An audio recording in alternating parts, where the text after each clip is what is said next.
일본 정부가요, 어제 코로나19 긴급사태 발령 지역을 추가로 해제했습니다.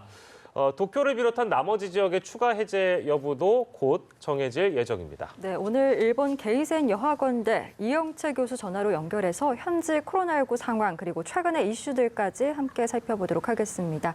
나와 계십니까? 네, 안녕하세요. 예, 안녕하십니까. 자, 먼저 일본 내부 상황을 저희가 좀 짚어볼 텐데요. 일본 정부에서 확산세가 좀 진정 국면에 접어들었다고 보고 있는 걸까요? 어떻습니까? 네, 긴급사태 선언이 한 달 반 지속되면서 이동의 제한과 영업 제한이 있었기에 좀 어느 정도 효과는 있었다고 보는 것 같고요. 지금 현재 일본 전국에서 확진자들은 약 41명, 50명 이하로 나오고 있고 도쿄도 어제는 5명 정도 수준이었는데요. 그래서 그런지 지난주에 32개 현에서 긴급사태 선언을 해제했고 또 어제는 오사카, 교토, 효고 지방도 긴급사태 일부 조치를 해제하고 있는 이런 상황이 있습니다. 네, 이제 도쿄를 비롯해서 5개 지역만 이 긴급 사태가 이제 남게 된 건데 현재 국민들의 반응이 어떤지도 좀 궁금합니다. 시기상조라는 분위기인지 아니면 좀 반기는 분위기인가요? 네, 일본 이 당국은 이거 해제 기준을 예를 들면 인구 10만 명당 일주일에 신규 확진자가 0.5명 수준으로 되면 해제한다고 했고, 그래서 어제 이 3개 현이 해제되었지만 아직도 일본 내에서는 검사를 제대로 받을 수 없고 또 병상이 부족하고 그래서 이게 시기상조 아니냐라는 우려도 많고요. 그리고 실제 아직까지 학교 개학이 9월까지 연기된다는 등 그 전 대학이 온라인 수업을 하고 있고, 그래서 너무 시기상조라고 하는 우려의 목소들은 동경이나 이 주변 4개 현 지역에서는 아주 높게 나오고 있는 것 같습니다. 예.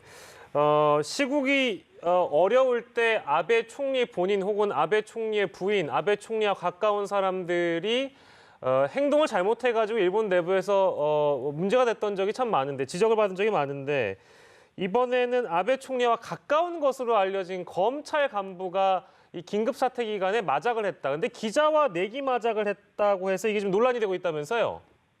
네, 일본에서는 지난주부터 가장 큰 정치적 이슈가 최근에 이 검찰 개혁법과 관련된 공무원 이 정년 연장에 대한 법안 통과 문제였는데요. 예. 이 배경을 보면 원래 이제 아베 수상이 있었던 임기 기간에 여러 가지 비리 문제가 있었기 때문에 이것에 대한 정권 안정을 보장을 받기 위해서 아베 수상과 이 수가 관방장관의 측근인 지금 현재 도쿄 지검장이면 우리의 서울 중앙지검장인데 구로카와 씨가 원래는 이분이 2월에 정년이 끝나는데 이것을 불법적으로 6개월을 내각만으로 결정을 해서 연장을 했었거든요. 예. 그런데 이제 이게 법적인 근거가 없기 때문에 이 공무원 정년을 연장시킨다고 해서 이 검찰총장으로 임명을 하기 위해서 불법적으로 법을 개정하려고 했고요.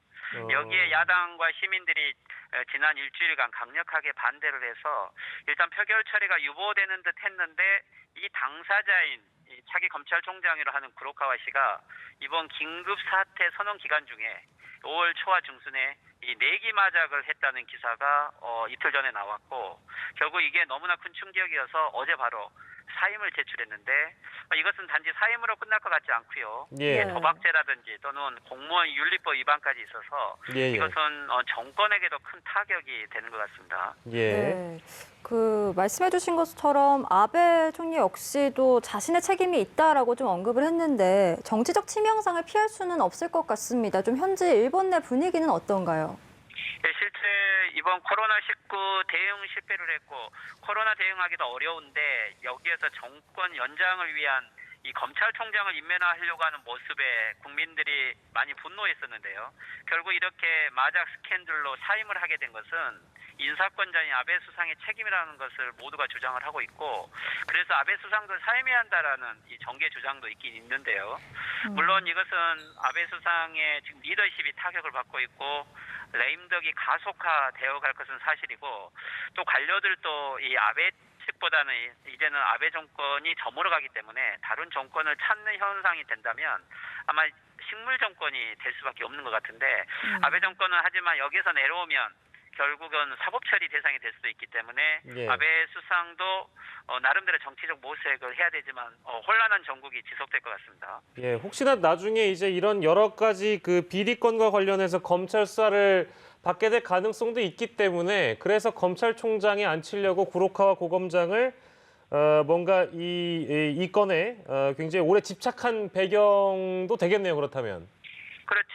실제 어제 같은 경우에 일본 변호사들 약 660명이 작년 말에서 올해 초까지 계속 문제가 되어 있었던 이 버커 스캔들, 즉 아베 정권을 지지하는 측근들을 복권 모임에 초청했던 건인데 이것은 선거법이나 정치자금법 위반이기 때문에 바로 사임을 해야 되는 건인데 아마 이런 문제들을 무마시키기 위해서 차기 검찰총장을 측근으로 임명하려고 했던 거죠. 예. 그리고 임기 중에 이제 많은 이 학교를 불법으로 세우려다가 문서 조작을 해서 관료가 자살한 사건들도 있고 결국 이런 모든 문제를 측근이 아니면 해결할 수 없다고 해서 너무 무리한 강행을 하다가 또 이런 문제가 생긴 거죠. 예. 네. 그리고 일본과 관련된 이슈라서 좀 질문을 드리고 싶은데요. 정의기억연대 회계 부정 의혹과 관련해서 지금 우리나라는 검찰이 수사에 착수를 했습니다. 일본 언론도 이번 사건을 좀 한일 관계에 미칠 영향에 대해서 주목하고 있다고 하던데 현재 분위기는 좀 어떻습니까? 네, 초기에는 한국의 보수 신문에 이 기사 인용만을 했었는데 최근에는 이 산케이 신문을 중심으로 이 보도들이 쏟아지고 있고요. 일본 모테기 외무상 같은 경우는 처음에는 이건 한국의 국내 문제다라고 좀 직접적 언급은 자제를 했었지만 워낙 한일 관계에 미치는 영향이 크기 때문에 실제 관심은 정권에서도 많이 있다고 봅니다. 산케이 신문이 5월 19일과 20일 어제에 걸쳐서 좀 흥미로운 기사를 냈었는데 이것은 주된 내용을 보면 수요 집회라든지 소년상은 이 반일 의식을 강화시키는 거기 때문에 이번에 철거하고 폐지해야 된다. 그리고 이 기회에 이 정의기억 연대를 해체시켜서 어떻게 보면 일본의 이 역사 논쟁의 우위를 확보하려는 입장을 명확하게 보였던 것이 좀 특성이고요. 그리고 또 한 가지는 이 윤미향 당선인 같은 경우에 한일 위안부 합의를 실제 비판한 인물로 일본에는 잘 알려져 있어서 예. 윤미향 당선인의 이 국회의원 활동을 하게 되면 일본에 대해 정치적 타격이 있다고 생각을 해서 아마 여기에서 사임을 하든지 안 그러면 영향력을 약화시키려는 의도를 좀 명백히 보이는 기사들을 싣고 있는 것 같습니다. 예, 알겠습니다. 정의기억연대와 관련된 내용까지 저희가 들어봤고요. 일본 내 상황 오늘 잘 들었습니다. 오늘 말씀 여기서 정리할게요. 고맙습니다. 고맙습니다. 네, 수고하십시오. 네, 고맙습니다. 일본 게이센 여학원대 이영채 교수와 함께 이야기를 들어봤습니다.